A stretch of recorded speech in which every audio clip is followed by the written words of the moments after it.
Hello all. Okay, you guys asked for it. I looked at the poll and I saw you guys wanted more food themed videos. So today I'm gonna be making you guys an old recipe. Now, you can hardly call it a recipe. It's got just a few ingredients and it's very easy to make, much easier than the stir fry, which is even still very easy. We're going to be making something I like to call Elvis Waffles. What is an Elvis Waffle, you may ask? Well, for those of you who know your Elvis lore, Elvis loved to eat peanut butter and banana sandwiches. And this waffle is basically just that. It's a waffle with peanut butter, bananas, and honey on top of it. I substitute agave, but that's just me.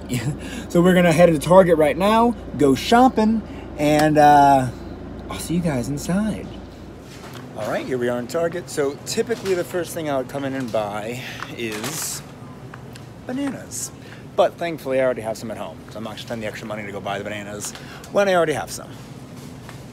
I did get some clementines though, because those are a necessity. All right, next we need to grab some peanut butter. Now the peanut butter is going to be harder to get in this day and age because everybody's panic buying, and just like I thought, there's not going to be nearly as much peanut butter. Okay, a lot of it's gone, but I just normally get Jif All Natural, which they are definitely out of. Thankfully I prepared for this, and I still have some at home. I just wanted to walk you guys through the steps of what I get, where I get it from. So yeah, anything would work though. And I prefer the creamy peanut butter, especially for something like this. But if you're a crunchy type of person, why?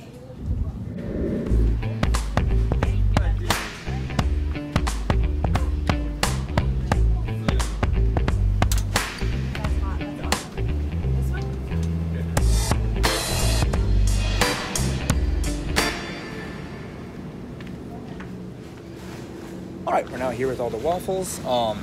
Typically, if this was back in the day, I would have gotten probably the Eggo waffles are the best. The blueberry waffles are nostalgic.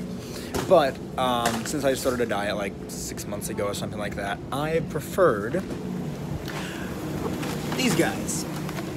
The Kashi brand waffles. They're very good. It takes a little bit of getting used to, but I was able to get used to it pretty quick. The only downside to these waffles versus like a normal Eggo brand is that they're a little bit floppier, which, you know, give and take. But they taste just fine. They don't taste bad, and they're a lot healthier than your average waffle. So there's that. And with that, that pretty much completes our shopping list. I only picked up a couple extra things like more grilled chicken. That's not going on the waffle, don't worry. And with all that, let's head back home and start working on cooking this thing, or putting it in a toaster. You don't cook a waffle in an oven. Maybe some people do, but I don't. Anyway, let's go. All right, and now that we've got all of our ingredients together, we can make the waffle. Now, I guess I've heard some complaints already from some people that we are just toasting a normal frozen waffle. But fear not, for this will still make for a wonderful breakfast, and it's still something I wanted to share with you all, and something that's easy to make and delicious to eat all at the same time. So let me introduce you to some of our ingredients. First up, we've got our lovely waffles. Again, just frozen waffle. I'm probably only gonna make one, although I normally make two. My toaster has room for two. But it's late in the night. It's not breakfast time right now, so I'm probably only gonna make the one. So, one waffle. We'll put that down in a minute here. This is what I was talking about earlier. I get the, oh, it's still dark. The Jiffy, or Jif brand, natural peanut butter. Creamy, so like I said, crunchy is gross. I do get all natural because it's got low sodium and just peanuts in it and whatnot. Very good, very good. You can use whatever peanut butter you want, though. I've got a completely other brand in there, too. It's whatever.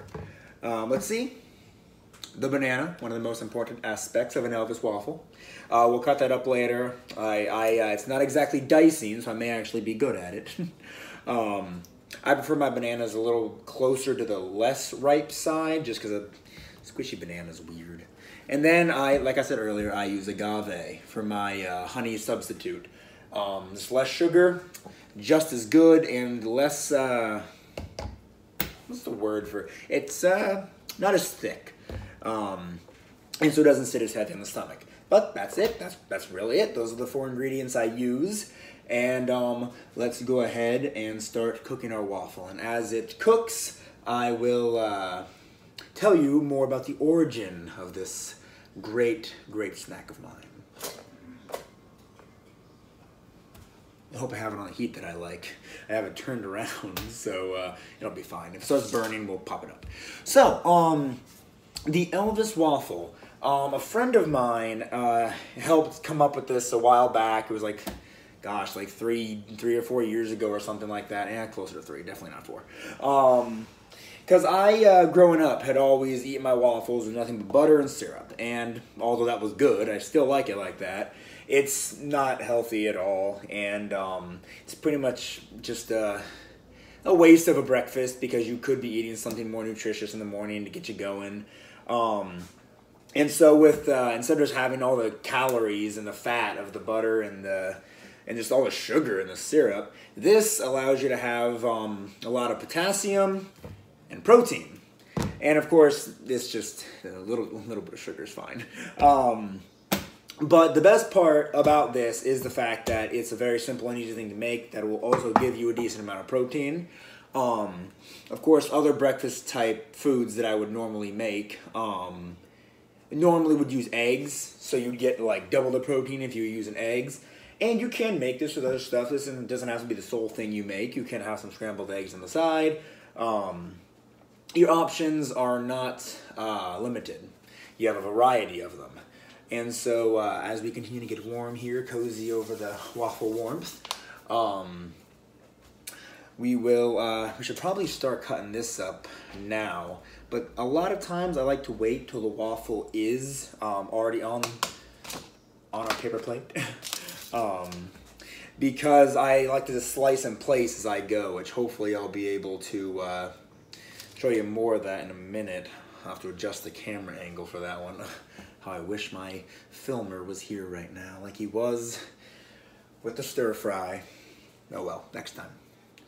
Speaking of which, he's texting me right now.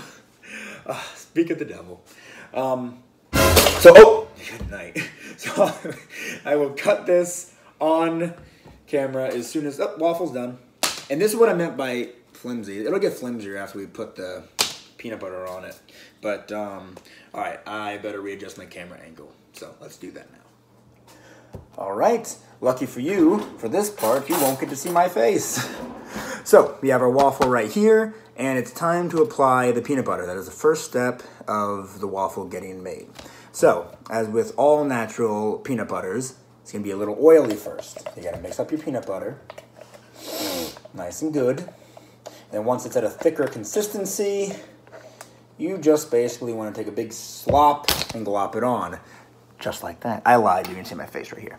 But then I basically just try and go around, starting with the edges, and I like to fill in all the little holes. Once all of those are filled up, make sure you use both sides of your knife, because there's peanut butter on both ends. Once all your holes are filled up, you want to put it back down, wipe off your knife, because your knife is not done being used quite yet. Because it's banana time now. You can peel your banana from the top or the bottom, although if the top's giving you a bit of trouble, the bottom definitely won't. I didn't know you could peel a banana from this side until probably 4 years ago. I keep jumping to 4 years, and I never want to give you guys a basic timeline. Okay, so this is the most important part of cutting your banana. You want to use the tip here and place that right in the center. So you got to make sure this looks visually appealing. It's got to be delicious and art. So I cut off one slice at a time like this, and then slowly dab each one into place until there are a total of 6 banana slices. That's a thick slice. It doesn't matter how thick your slices are, so long as you can get 6 on there to maximize your banana to peanut butter ratio. And then once you have all 6 on there, now normally if I was making 2, there would be just enough banana left to do a second one. And of course you'd flip it over and use this end of the banana as the center for the next one. See? Conservation. It all works out. But for now, since we're only doing the one, we're going to move on to step number last and do the agave. Or honey if you prefer that, because honey, don't worry, the honey is delicious. And it's always up to you how much agave you want to use, how much sugar you want to add. I normally just do one circle around and then dab it up in the middle. Not too much, but enough so you can taste it and it'll still likely drip onto your fingers. So with that, we're going to go ahead and do the taste test, and that will end the video. So let's get on to that next part. But before we take our bite really quick of our delicious waffle, I always think a little bit of milk goes with anything that involves peanut butter. You can never have a peanut buttery food item without a little bit of milk. It's like 2 peas in a pod. But with that being said, you guys can kind of see what I meant about a shaky, flimsy waffle now, but that's fine. We're going to go ahead and give it the old taste test. Just as good as it always is. So, let me guys know if you decide to make this yourself and what you think of it. I'm going to drink some milk now. This can also technically be a dessert. Like, these are all dessert items too. I know when I was in Norway, they typically use waffles in their desserts a lot. And stuff that we would consider desserts, they would, or breakfast items, I mean, they would use for desserts. It's good milk. Anyway, I hope you guys enjoyed the video today. A little bit shorter than normal. Easy, nice and easy topic. Stay safe during these uncertain times. And with that, until next time.